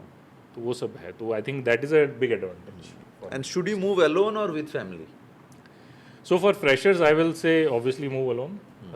बचाओ जितना बचा सकते हो पैसा जब तक आप अकेले हो, क्योंकि the moment you bring family, मतलब इधर you are earning a lot of money और Yes, एल्स नहीं तो अगर आपको कोई सेटिंग है यहाँ। यस, सो डेफिनेटली अगर आपकी सैलरी जब तक यहाँ पे 25 से 30 हज़ार नहीं होती है, ठीक है, तब तक इट 5 से डजंट 6 मेक। लाख हाँ, 5 से 6 लाख हाँ, तब तब तक तक, फैमिली को लाना मतलब नहीं बनता। मतलब आप ला सकते हो बट आपको वो मज़ा नहीं आएगा जो इंडिया में रहने मज़ा आ रहा होगा उसी सैलरी में। हाँ, और कॉन्स्टेंटली आप गाली देते रहोगे, अरे हाँ। मैं तो वहाँ ये करता था, यहाँ करेक्ट, ये नहीं कर पाता करेक्ट, हूँ। करेक्ट। तो यहाँ एक्चुअली ये country, they made the country for people who do well and वो सारी फैसिलिटीज भी उस हिसाब से हाँ, हैं। उसीलिए तो क्राइम रेट नहीं है ना, हाँ, क्योंकि तो सब अच्छे लोग ही हैं। करेक्ट। तो बना उसी तरह से रखा है पूरा सिस्टम। तो वो चीज़ दिमाग में रखनी बहुत ज़रूरी है कि कम सैलरी में पूरी फैमिली को यहाँ लाना फिजिबल नहीं होगा आपके लिए, और ज़्यादा दिन दूर आप फैमिली से रह नहीं पाओगे। तो वो एक कॉल लेनी होती है जब आपको यहाँ शिफ्ट होना होता है कि किस सैलरी पे हूँ और कैसे मैं अपना फैमिली मतलब बेसिकली ऐसे हम कह सकते हैं कि अगर कोई आ रहा है फ्रेशर तो बेस्ट इज पहले वो 4-6 महीना तो अकेले आके सेट हो जाए, करेक्ट, सेटल हो जाए, उसको ही मालूम आ जाएगा ना कि क्या क्या एक्सपेंसेस है, कितना कितना खर्चा हो रहा है। करेक्ट। मैं भी उसके बाद देख सकता है कि हाँ चलो। और वैसे भी यहाँ सोम भाई सिस्टम भी ऐसा ही है। हाँ। पहले आप आते हो, आपका वीज़ा लगता है, फिर आप अपनी फैमिली को स्पॉन्सर करते हो, डिपेंडेंट। तो 1 महीना तो आपको रहना ही है। तो उसको थोड़ा सा एक्सटेंड करके आप 5-6 महीने कर लो ताकि आप सारा सेटअप यहाँ हाँ, कर और लो। एक था कि जैसे कंपनीज किसको लेके आ रही है, तो कंपनीज आपकी visa they have already done it, तो जो भी किड्स वाइफ उनका वीजा वही कंपनी करेगा। कंपनी करती है, स्पॉन्सर आप बन जाते हो। ओके, स्पॉन्सर है बट कंपनी करती है वीजा। मेरा स्पॉन्सर कंपनी है, मैं अपनी फैमिली का स्पॉन्सर हूँ, ऐसे चलता है सिस्टम। ओके, एंड पर मोस्ट ऑफ वीज़ा की cost the company will bear.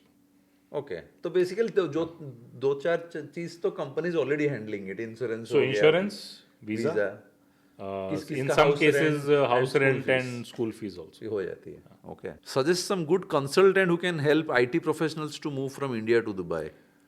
तो 2 तो मैं बता देता हूँ, वैसे तो आप ये गूगल भी कर सकते हो इन्फॉर्मेशन, लेकिन हेज है और माइकल पेज है, ये वो 2 इंडिया में नहीं है पर आई थिंक दोनों इंडिया में। इंडिया में भी है। माइकल पेज और हेज दोनों इंडिया में। ओके, तो उनको अगर आप उनकी कोई स्पेसिफिक सर्विस आती है वो लेके और उनको बोल दो कि Middle East is my target, specifically Dubai, okay, तो they will focus on your profile for Dubai और अपॉर्चुनिटी। सब्सक्रिप्शन लेंगे, वो ढूंढेंगे, आपको इतना काम नहीं करना है। वो करो और उसके साथ में लिंक्डइन करो, लिंक्डइन हाँ, पे लिंक्डइन वाला ट्रिक तो अच्छा है, वो तो अच्छा वो है। करो। एंड विच कंपनी, मतलब यहाँ पे कौन से बड़े कंपनी सारे हैं या लाइक सारे सॉफ्टवेयर कंपनीज हैं यहाँ पे, आप Microsoft, Oracle, Amazon, Google, everybody, सारे हैं? सबके हैं। इन्फोसिस, इन्फोसिस है, TCS है, विप्रो है, आपका HCL टेक्नोलॉजीज है, हाँ, वो सारे हैं। सारे, एक्सेंचर है, कैप जेमिनाई है, ऑलमोस्ट सारे आईटी कंपनीज हैं यहाँ पे। बट वही रखना है कि इनके ऑफिसेज यहाँ पे कंसल्टिंग और सेल्स पे फोकस करेंगे, डेवलपमेंट वो इंडिया में ही रखने के लिए देखेंगे। ओके, एंड नॉर्मली क्या क्या फैक्टर्स दुबई की कंपनीज जब ढूंढते हैं जॉब्स के लिए, वो क्या फैक्टर्स नॉर्मली देखते हैं? Profile basically. तो वो मतलब देखते हैं कि जिसका बहुत एक्सपीरियंस हो वो नॉर्मली वैसे ही ढूंढते हैं, या कम, जैसे इंडिया में आजकल सिस्टम है कि वो ढूंढते हैं कि we are going to look for someone who is not very experience, क्योंकि एक्सपीरियंस होगा सैलरी भी उनको देनी पड़ेगी, क्योंकि हम लाके सिखाएंगे बट कम सैलरी चलेगा, हम थोड़ा फ्रेशर। तो यहाँ पे सिस्टम तो यहाँ पे लाके कोई नहीं सिखाएगा, वो चीज़ है ही नहीं, है ही नहीं ठीक सिस्टम, है ना। तो क्यों इन्वेस्ट करेगा कोई 6 महीने में पहले सिखाऊंगा, क्योंकि सिखाने वाले के वीजा सब कुछ करना पड़ता है ना। तो वो मेंटेलिटी यहाँ पे नहीं है। यहाँ पे कोशिश ये करते हैं कि लैटरली लेकर आए। अगर मुझे कंसल्टिंग का बंदा चाहिए तो उसको कंसल्टिंग में एक्सपीरियंस होना चाहिए, बेसिकली एक्सपीरियंस। ये एक्सपीरियंस लोगों को ही ढूंढते हैं, एक्सपीरियंस और रेलेवेंट एक्सपीरियंस, उसमें भी क्राइटेरिया होता है। स्पेसिफिक निश पर होना चाहिए, ऐसा नहीं कि वो 4-5 चीजों में काम किया हो। इंडिया में क्या होता है, आप जैसे प्रोजेक्ट मैनेजर, तो जो आईटी में काम करते हैं उनको पता होगा, प्रोजेक्ट मैनेजर में मैं किसी भी प्रोजेक्ट को मैनेज कर रहा हूँ तो मैं प्रोजेक्ट मैनेजर हूँ। और इंडिया में चांस दे देते हैं, मतलब फाइनेंशियल सर्विसेज में कर लेगा। यहाँ पे ऐसा नहीं होता है, क्योंकि यहाँ पे वो आपके प्रोफाइल को कस्टमर के साथ शेयर करेंगे। ओके, कि ये बंदा आपका प्रोजेक्ट मैनेज करेगा, आ रहा है, ये आ रहा है, ये आ रहा है, क्या ये आपको चलेगा, हाँ जमेगा। तो अब वो कुछ केसेस में कस्टमर बोलता है कि मुझे बैंकिंग के एक्सपीरियंस वाला ही चाहिए, मुझे इंश्योरेंस के एक्सपीरियंस वाला ही चाहिए, सैलरीज भी तो हाई मिल रहा है ना, तो वो एक फैक्टर रहता है। क्योंकि आपको लाएंगे, मतलब वो एक कस्टमर के सामने ही रख रहे हैं आपको यहाँ। मतलब माइक्रोसॉफ्ट के ऑफिस में बैठने के लिए कोई नहीं लाएगा आपको, आप जाके कस्टमर के सामने बैठोगे। तो कस्टमर को आपकी प्रोफाइल पसंद आनी चाहिए, तो इसलिए डोमेन बहुत इंपॉर्टेंट रोल प्ले करता है। बेसिकली एक्सपीरियंस, यहाँ पे एक्सपीरियंस ही काम करेगा। What kind of colleges and degrees get value the most in Dubai job market? So यहाँ पे जैसा मैंने बताया था, 50% से ज़्यादा इंडियन एक्सपर्ट्स हैं। हाँ, ठीक है, तो इंडिया के जो भी पॉपुलर कॉलेजेस हैं वो सब इनको पता है यहाँ पे। इनको, हाँ, कंपनीज को पता है, जो हायर कर रहे हैं उनको पता है। तो आप अच्छे कॉलेज से हैं तो उसका डेफिनेटली फ़ायदा होगा। Okay, but at the same time, जैसा मैंने बोला, फ्रेशर्स के लिए ज़्यादा अपॉर्चुनिटीज़ नहीं है। हाँ, वो तो वो फिर वही रूट वही हो जाता है कि आप, मतलब बेसिकली स्टार्टअप कल्चर भी ज्यादा नहीं है। स्टार्टअप कल्चर है, लेकिन स्टार्टअप में भी लोग, क्योंकि यहाँ रिस्क फैक्टर बहुत, जो स्पैन है रिस्क फैक्टर का वो बहुत कम है, तो even startups want experience people. Okay, या तो लोकल, क्योंकि यहाँ पे जो स्टार्टअप है उसको विंडो बहुत कम मिलती है। इंडिया में 2 साल की विंडो मिल जाती है, एक राउंड हो गया फंडिंग का, आपको ऑलमोस्ट 18 महीने की साइकिल मिल गई। हाँ। तो आप एक फ्रेशर को लाके ट्रेन करके और उससे उसको प्रोडक्टिव बना सकते हो। यहाँ साइकिल मिलती है 8 महीने, 9 महीने, 1 साल। उसके अंदर आपको प्रॉफिटेबल भी होना है, उसके अंदर आपको रिजल्ट दिखाना है। तो देन आपको वो चाहिए, प्रोफेशनल्स चाहिए जो फटाफट आके आपका काम करें। तो यहाँ टाइम कम होता है, काम ज़्यादा होता है, डिफिकल्ट है फ्रेशर्स के लिए। हाँ, main question, passport, color of passport, does it matter here in Dubai? Look, if you are an experienced professional, they prefer Indian passport. क्योंकि again 50% are we, right? So we will always prefer Indian passport. But जो local companies हैं वहाँ पे, जैसे British passport है तो advantage है, US passport है तो एडवांटेज है। वो डेफिनेटली है। मैंने अभी जस्ट सुना कुछ दिन पहले एक दोस्त से जिम में, तो वो कह रहा है कि मेरा ऑफिस में मेरा रोल, मेरे मैनेजर से जो नीचे, मेरा जो मैनेजर है, वो जो दोस्त है वो लंदन से आया हुआ है अभी, he has moved to Dubai few months back, but जो मैनेजर है वो इंडिया से है, और वो 17 साल से इंडिया से यहाँ पे है, 17 साल से he is working here in Dubai. But ये जो बंदा आया हुआ है लंदन से, इसका रोल उसके नीचे है, but he is getting more salary than him. Quite possible, I mean it depends. अगर वो बंदा 17 साल से यहाँ पे है, ठीक है, तो वो क्या रोल कर रहा है और इसको क्यों हायर किया। ये भी मतलब बचा नहीं है, मतलब he is also 50-53। It is possible. देखिए, उसमें 2 चीज़ें होती है, एक तो एक बंदा 17 साल से सेम कंपनी में काम कर रहा है वर्सेस एक बंदा बाहर से आ रहा है। तो जो बाहर से आता है उसकी प्रोफाइल के बेसिस पे कई बार उसकी सैलरी ज़्यादा होती है। वो over a period of time balance out कर देगी कंपनी। लेकिन आप जैसे एक पर्टिकुलर सैलरी पे हो, आप कम पे क्यों आओगे मेरे पास? तो जब मैं बाहर से हायर करूंगा तो मुझे एक बार ऑफर करनी पड़ेगी। बट अगर वो उसका मैनेजर है तो थोड़े टाइम में बैलेंस आउट कर देगा वो। तो नॉर्मली मतलब colour of the passport depend करता है या नहीं करता है? करता है। लोकल्स थोड़ा प्रेफर करते हैं ब्रिटिश पासपोर्ट वगैरह। बट अब ऐसा होने लग गया है कि वो एक स्टेप नीचे जाने लग गए हैं। पहले ऐसा होता था कि सिर्फ कलर ऑफ द पासपोर्ट पे अच्छी सैलरी मिल जाती थी। अब कलर ऑफ द पासपोर्ट है, बहुत अच्छी बात है, आगे क्या पता है आपको। तो अगेन, आगे बोलो। तो सिर्फ कलर पासपोर्ट से इतना बेनिफिट नहीं होगा। बट अगर एक्सपर्टीज है and someone is at the same expertise Yes, and colour भी अलग है पासपोर्ट Yes, का, इंडियन पासपोर्ट yes. नहीं है, of course he is going to get better salary. और उसका बहुत सिंपल रीज़न है सोम भाई कि अगर आप यूएस जा रहे हो और वहाँ पे आपको पासपोर्ट मिल रहा है, मतलब आपने कुछ तो किया है ना लाइफ में। कुछ तो किया है, हाँ। सिमिलरली यूके जा रहे हो, वहाँ पे आपको टीयर 1 में आपका एलिजिबिलिटी हुआ है, 5 साल आपने काम किया है, तब आपको पासपोर्ट मिला है। तो आपके पास यूके का 5 साल का एक्सपीरियंस है। Don't just look at the colour of the passport, okay. आपके पास यूके का 5 साल का एक्सपीरियंस है। और यहाँ पे यूके से इन्वेस्टर्स आते हैं, हाँ हाँ तो जिसको यूके का एक्सपीरियंस है वो रेलेवेंट हो गया ना। हाँ हाँ। सेम चीज यूएस के साथ है, सेम चीज। Basically they are buying the experience. Correct. Buying the experience. ऐसा तो नहीं किसी ने पासपोर्ट खाली लेके आ गया और बोल रहे नहीं हैं जॉब दे नहीं, दो। वो अगर आप जैसे मान लो आप ट्रैवल इंडस्ट्री में हो और आप मुझे बोलते हो आईटी में जॉब दे दो क्योंकि मेरे पास कलर पासपोर्ट है, doesn't work. Doesn't work. Expertise भी रहना है, बिल्कुल 100%। रहना है। How do you think getting an education in Dubai and settle in Dubai is the right option? मतलब क्वेश्चन ये पूछ रहा है वो कि दुबई में एजुकेशन सिस्टम कैसा है, एंड वो एजुकेशन जैसे इंडिया में एजुकेशन सिस्टम बहुत अच्छा है, बहुत अच्छा है, एंड उसी के बेसिस में मोस्टली लोगों को जॉब से मिल जाती है। इंजीनियरिंग कॉलेज का बात छोड़ दो, इंजीनियरिंग में तो छोड़ो, मतलब 90% ऑफ लोग एम्प्लॉयबल रहते नहीं है, कंपनीज को लेके सिखाना पड़ता है। But still there are lot of other sectors जहाँ पे एक्चुअली एजुकेशन बहुत अच्छा है और लोग भी एम्प्लॉयबल हो जाते हैं। तो यहाँ पे सिस्टम कैसा है? यहाँ पे भी सिमिलर है, बट मैं ये नहीं कहूँगा कि इंडिया के एजुकेशन सिस्टम के जैसा अच्छा है, उतना अच्छा नहीं है। क्योंकि हम वहाँ पे क्या करते हैं, हमारी छटाई बहुत होती है, तो मतलब हर एक कंपटीशन रहता है। तो हमारे कोई भी कॉलेज अच्छा बनता है उसके एलुमनाई की वजह से, हाँ, ठीक है ना। धीरे धीरे एलुमनाई की वजह से कॉलेज का नाम होता है, नाम हो जाता है। इंडियन इंस्टीट्यूट्स को छोड़ देते हैं, बट उसके अलावा जो कॉलेज है वो एलुमनाई से बनता है। तो यहाँ पे क्या होता है कि यहाँ पे थोड़ा रिलैक्स्ड है criteria in terms of getting into the college. पढ़ाई का लेवल ऑलमोस्ट सेम है, ठीक है, पढ़ाते वैसा ही हैं। प्लेसमेंट्स जितने अच्छे इंडिया में होते हैं वहाँ यहाँ कम होते हैं, क्योंकि यहाँ फ्रेशर्स की डिमांड कम है। और छोटा भी, जगह भी छोटा है। हाँ, जगह भी छोटा है, इकोनॉमी भी छोटा है। तो अगर आपको इंडिया में पढ़ने का ऑप्शन है तो मैं सजेस्ट करूँगा इंडिया में पढ़ो।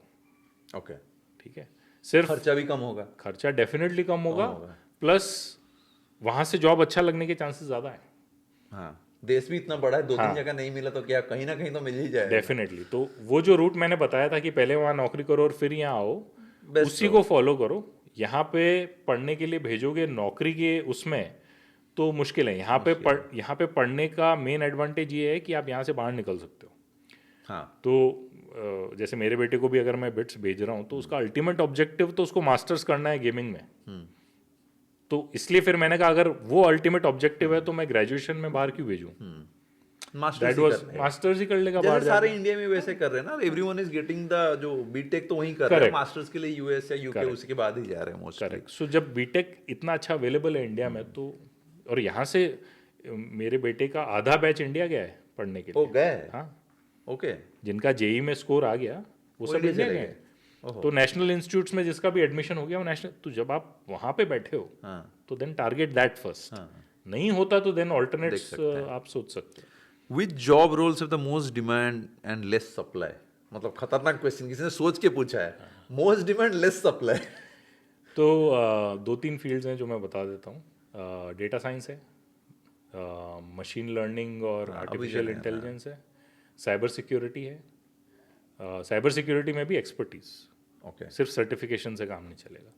नेटवर्क मैनेजमेंट की एक्सपर्टीज, आगे आगे डेटा सेंटर्स जब आएगा सारे, वो सारी चीज़ें। और उस इन सब के ऊपर डोमेन एक्सपर्टीज। सो अगर आप फाइनेंशियल डोमेन के एक्सपर्ट हैं, अगर आप ट्रेडिंग के स्पेसिफिक निश, एक specific. And is masters degree required here? मतलब जैसे इंडिया में भी जाता है जॉब? नॉट नेसेसरी, ऐसा कुछ नॉट नेसेसरी है। अब जो है मैं आपको बताऊंगा इंडिया में भी और ग्लोबली अब एक्सपर्टीज पे फोकस ज़्यादा है, डिग्रीज पे फोकस। तो यहाँ पे डिग्री ऐसा नहीं है ना, पहले इंडिया में तो वैसे ही था ना कि आप अपना सर्टिफिकेट दिखाओ, क्या आपने पढ़ा है, क्या किया हुआ है। यहाँ पे ऐसा नहीं है, यहाँ पे practical experience. How do they test? अगर कोई बोलता है कि I have got 2 years experience, ज्यादा नहीं, 10 साल के एक्सपीरियंस नहीं, 2 इयर्स एक्सपीरियंस। सो आईटी में तो बहुत सिंपल है। आईटी में आपका इंटरव्यू टेक्निकल होता है, उसी में सब दूध का दूध और पानी का पानी हो जाता है। और सेल्स में तो आपको नंबर्स दिखाने पड़ते हैं। कैसे दिखाएगा? आपके जैसे प्रीवियस एम्प्लॉयर में आपने अपने टारगेट्स कैसे अचीव करे। बट प्रीवियस एम्प्लॉयर तो उतना डेटा तो देगा नहीं। डेटा नहीं देगा, बट आप रेफरेंस कर सकते हो। आप कॉल करके बात कर सकते हो, करवा सकते हैं। 100%। कर सकते सो किसी भी सेल्स में बिना रेफरेंस के जॉब नहीं मिलता आपको, ओके क्योंकि वो सिर्फ आपका वर्ड ऑफ माउथ पे तो जाएगा नहीं। मैं ले आऊंगा, मैं आपके लिए कस्टमर ले आऊंगा, मेरे को जॉब दे दो, Correct. नहीं होना है। तो सेल्स में तो बहुत ज़्यादा रेफरेंस चलता है। अगर कोई एक मतलब दो तरह के लोग हैं who are actually looking for a job in Dubai, one is fresher, one is experience. Fresher का तो हमने रोड मैप बोल दिया, उनको हैक भी दे दिया लिंक्डइन वाला। एक्सपीरियंस वाले क्या करेंगे? एक्सपीरियंस वाले भी लिंक्डइन यूज करेंगे, क्योंकि वो एक अलग कम्युनिटी हो गई। They are now in that group of 10+ years. ठीक है, वो एक हो गया। दूसरा हेज और Michael Page still relevant for them, because यहाँ पे एक्सपीरियंस प्रोफाइल जब भी गैप होगा वो लोग इंडिया से लाने की कोशिश करेंगे। और कोई उपाय नहीं है? मतलब कोई अगर लेट से कोई बैठ के वहां से, मतलब आई वाज जस्ट थिंकिंग कि लेट से दुबई में लेट से देयर आर, मतलब उसके निश में 100 कंपनीज हैं, तो कंपनीज को डायरेक्टली वो ईमेल करेगा, if you have got any openings, I have got like 10 years experience. Direct email करके फायदा नहीं है, बट आप हर एक कंपनी के करियर सेक्शन में जाओगे, वहाँ पे जॉब ओपनिंग्स होती हैं। ओके, वहाँ पे जाके अप्लाई करो। वहाँ पे जाके अप्लाई करो। अगर उनको गैप है, as and they are not able to find candidates, आपके पास रिप्लाई आएगा। अगर उनके पास ऑलरेडी 100 प्रोफाइल पहुंची हुई है तो मतलब आप 101 वे प्रोफाइल हो तो फिर नहीं, मतलब नहीं है। उसके बाद last question, so what do you suggest to the, मतलब फ्रेशर्स को ही हम क्या सजेस्ट कर सकते हैं? तो फ्रेशर्स को again road map is the most important thing, जो कि आज की जनरेशन में बिल्कुल लैकिंग है। मैं I will be very honest about it. आपको सेकेंड ईयर से अपने कॉलेज के आपको क्लियर प्लान होना चाहिए कि मुझे इस इंडस्ट्री में जाना है। और most of the colleges, Sombhai, most of the colleges have collaborations with the industry. Okay, बच्चे क्या होता है कि 4 साल मस्ती करते हैं और फिर उनको लगता है कि हमारा जॉब लग जाएगा, उसके बाद लगता है। वैसा नहीं होता, नहीं होता। हाँ, ठीक है ना। आज की डेट में पॉपुलेशन इतनी है, इतने सारे इंजीनियरिंग कॉलेजेस, कंपटीशन है, आपको 2 साल और भी 3 साल पहले से प्लानिंग स्टार्ट करना पड़ेगा। बिल्कुल प्लानिंग स्टार्ट करना पड़ेगा, स्पेशली जब आप टॉप 20 कॉलेज में नहीं हो। हाँ, है ना। टॉप 20 कॉलेज तो आपको पुश करता रहेगा। आजकल तो आईआईटीज वाले भी खाली बैठे हुए हैं। अभी जस्ट तो कल मैं पढ़ रहा था कहीं, ये साल आईआईटीज में भी काफी लोगों को जॉब मिला ही नहीं हुआ है। उसका भी रीजन है कि आप आईआईटीज में सीटें बढ़ाई इन्होंने, ठीक है, रिजर्वेशन है, तो आप, है ना, तो आपके पास ऐसे बच्चे रहेंगे जिन्होंने 4 साल कुछ नहीं किया। वैसे भी होता है, काफ़ी होता है। 5.7 किताब पढ़ी होगी आपने चेतन भगत की, तो उसमें बेसिकली वैसे ही बच्चे हैं जो किसी तरह सेलेक्ट होके आ जाते हैं, बट उनका इंटरेस्ट नहीं होता इंजीनियरिंग में। ओके, आईआईटीज में भी बिल्कुल 100%। So I have friends who wanted one particular branch, but because of their rank मिला नहीं उनको ऐसा ब्रांच मिला जिसमें इंटरेस्ट ही नहीं था उनका। ओके, तो इट्स वेस्टेड। तो वो उसमें मतलब कल्चर ऐसा है आईआईटीज में, again I don't quote me, but जहाँ तक मुझे पता है कल्चर ऐसा है आईआईटीज में that if you are not a performer आपको साइडलाइन कर दिया जाएगा। Okay, so there will be a bunch of people जिन्होंने कुछ नहीं सीखा 4 साल। तो वो अनएम्प्लॉयबल हो गए जाएंगे। ओके, धीरे धीरे उनका भी लग जाएगा जॉब। हाँ, बट एक बार के लिए प्लेसमेंट कंपनी जो आती है वो आईआईटी से एक्सपेक्टेशन भी तो ज्यादा होती है। हाँ कि आईआईटी जाए हैं तो कुछ ना कुछ तो लेके जाए, अच्छे तो लोग अगर वो लेके एक्सपेक्टेशन मीट नहीं हो रही, और क्योंकि you can't offer lower salaries, हाँ, आईआईटी ग्रेजुएट्स, तो जब आप इतनी हाई सैलरी ऑफर कर रहे हो तो एक्सपेक्टेशन हाई होगी। करेक्ट है, डिफिकल्ट है। तो बात फ्रेशर्स के लिए यही है कि आप इंडिविजुअली प्लान बनाओ, सेकेंड ईयर से 4th ईयर तक मुझे ये करना है, मुझे इस इंडस्ट्री के लिए। सो आपने जैसे फॉर एक एग्जांपल दे देता हूँ, उनके लिए जैसे हमारे लिए तो ठीक है, वी आर ऑलरेडी क्लियर, हमने कर लिया है तो हमें इजी लगता है। बट जिन्होंने नहीं किया है, मतलब वो जो एज में, तो लोग तो बहुत कंफ्यूज रहते हैं। हाँ, तो उनको क्या तब प्लान बी कुछ रखना चाहिए, या वही कि मेरे को यही करना है, यही एक ही प्लान है, जो होगा देखा जाएगा? एक प्लान तो कभी वर्क नहीं करेगा, आपको प्लान A B C रखना पड़ेगा। 3 प्लान, बिल्कुल। ओके, बिल्कुल, क्योंकि आज की डेट में आईटी कितना चेंज हो रहा है सुन भाई। आप 3 साल बाद आपका प्लान रेलेवेंट रहेगा कि नहीं। 1 साल पहले लोगों को मालूम नहीं था एआई के बारे में, आज हर जगह एआई। करेक्ट, और एआई क्या है, इवॉल्व हो रहा है। तो एआई में अलग अलग ब्रांचेस निकलेंगी आगे जाके, आपको आज नहीं पता। आज कॉलेजेस को नहीं पता क्या पढ़ाना है एआई में, तो बच्चों को कैसे पता होगा। तो इसलिए ABC होना जरूरी है प्लान। 2-3 प्लान रहना है डेफिनेटली, बट डिपेंडेंट, ऐसा ना हो कि कोई बोल रहा है कि मैं लॉयर भी बनूंगा, डॉक्टर भी बनूंगा, वो नहीं हो सकता। वो तो अपने एजुकेशन सिस्टम में है ही नहीं, ठीक है ना। आप एक बार इंजीनियरिंग फील्ड में घुस गए, आप इंजीनियर बन के ही निकलोगे, ठीक है ना। चाहे अच्छे इंजीनियर बनो, चाहे खराब इंजीनियर बनो, पर बन के इंजीनियर ही निकलोगे। तो वो ऑप्शन अपने पास है नहीं, फॉर्चुनेटली और अनफॉर्चुनेटली। बट हाँ, विद इन इंजीनियरिंग, इंजीनियरिंग तो एक सब्जेक्ट हो गया, जैसे कंप्यूटर साइंस पढ़ लिया, बट कंप्यूटर साइंस इटसेल्फ कितना वास्ट है। उसमें आपको ब्रांचेस बहुत है, आपको डिफाइन करनी पड़ेगी। मुझे डेटाबेस इंजीनियरिंग में जाना है, करना है तो तो करना है। वो एक प्लान ए हो गया। प्लान बी हो गया, मुझे पूरा प्रोग्रामिंग सीखना है, फ्रंट एंड सीखना है। back end प्लान सी करना हो गया, मुझे डेटा साइंस सीखना है। तो ऐसे ए बी सी करके चलना पड़ेगा। और वो भी अच्छा है ना, कोडिंग में तो वो एक अच्छा है कि सब कुछ डिपेंडेंट है। जो फ्रंट एंड कर रहा है वो बैक एंड सीखेगा तो हो जाएगा, बैक एंड वाले को फ्रंट एंड सीखना पड़ेगा। Back and, front end, database सब कुछ सीखा कि कहीं ना कहीं तो वो वैसे भी लग ही जाएगा। बिल्कुल बिल्कुल। सो वो एक अपना प्लान बना के चलें। और जैसा हर एक कॉलेज में इंडस्ट्री कोलैबोरेशंस होते हैं, तो अपने उसमें एक्टिव रहे। मतलब जैसे प्रैक्टिस स्कूल्स होते हैं ना हर एक कॉलेज में, जो इंटर्नशिप्स होती हैं, हाँ, इंटर्नशिप्स। वो आपकी अपॉर्चुनिटी है जाके किसी को इम्प्रेस करने की। ओके, तो उसको सीरियसली लें और उसको इतने अच्छे से करें कि आपको वहीं से प्लेसमेंट ऑफर आ जाए। Okay, right. So I think हमने सारे तो questions we have already covered it. So अगर कोई क्वेश्चन रह भी गया होगा कमेंट्स में पूछ लो, बाद में कोई अमित भाई तो ये दुबई में ही रहते हैं, कभी भी हम बैठ जाएंगे, कभी भी डिस्कस कर लेंगे। सो वीडियो तो may be it's almost close to 1 hour। So अगर कुछ मिस हुआ होगा कमेंट्स में बताओ, we will cover it up in the next video. And अगर वीडियो अच्छा लगा make sure to like, subscribe, and if anyone who wants to get covered as well, मैंने नीचे में लिंक डाल दिया है, go ahead, fill it up, and I will just go ahead and audit as well. All right, see you guys tomorrow with a new vlog.